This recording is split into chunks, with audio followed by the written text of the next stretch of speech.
৬৬ বছরের বৃদ্ধ নানাকে বিয়ে করেছেন ২২ বছর বয়সী এক কলেজ ছাত্রী।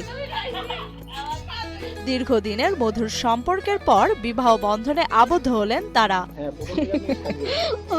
জানা যায় গত ২২শে মার্চ দিবাগত রাত ১০টার দিকে স্বেচ্ছায় এই বৃদ্ধ শরীফুলকে বিয়ে করেন কলেজ ছাত্রী আইরিন, যা বেশ চাঞ্চল্যের সৃষ্টি করেছে এলাকা জুড়ে। আমার জীবনটা ১০ জন মেয়ের মতো সহজ না। আমার জীবনটা, আমি যে এখানে আসছি অনেক পরিশ্রম করে এখানে আসছি। লালমনিরহাটের পাটগ্রাম উপজেলার বাসিন্দা ৬৬ বছর বয়সী শরীফুল ইসলাম একই উপজেলার নজরুল ইসলামের মেয়ে আইরিন আক্তার। জানা যায় শরীফুলের সাথে আইরিনের পরিচয় দীর্ঘদিনের। আমার বোনের বিয়ে হয় ২০১৪ সালে। তখন থেকে ওনার সাথে আমার পরিচয়। উনি আসলে হয় আমার ভগ্নিপতির নানা, তো সেখান থেকে আমার পরিচয়। তখন আমি ক্লাস 4 পড়তাম। টাঙ্গাইলের একটি নার্সিং কলেজে পড়াশোনা করেন আইরিন। আর বিগত ১৫ বছর আগে মারা যান শরীফুলের স্ত্রী। সেই থেকে একা হয়ে পড়লে এলাকায় কারো